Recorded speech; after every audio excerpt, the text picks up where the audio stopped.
যে শিশু পৃথিবীর আলো দেখেছে, আমরা তার তরে একটি সাজানো বাগান চাই।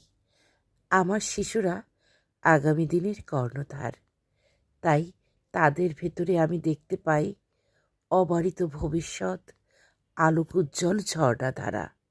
তাদের সেই ঝর্ণাধারায় তারা যাতে পরিপূর্ণভাবে স্নান করতে পারে, তাই তাদের ভেতরে আমি জাগ্রত করতে চাই আগামীর সুন্দর নাগরিক। তারা সুন্দর করে কথা বলবে, তাদের সাথে আমার সম্পর্ক হবে বন্ধুত্বপূর্ণ। তাই আমি সেই প্রচেষ্টায় ওদের সাথে বিভিন্ন করে মেশার চেষ্টা করি, ওদের ভিতরের সুপ্ত প্রতিভাকে জাগ্রত করার চেষ্টা করি। আমি মনে করি আমি তখনই একজন আদর্শ শিক্ষক যখন একজন শিক্ষার্থীকে পরিপূর্ণভাবে বুঝতে পারবো। আর তাদের মধ্য থেকে কেউ হবে বাংলাবিদ, কেউ হবে গণিতবিদ, কেউ হবে আদর্শ সুনাগরিক।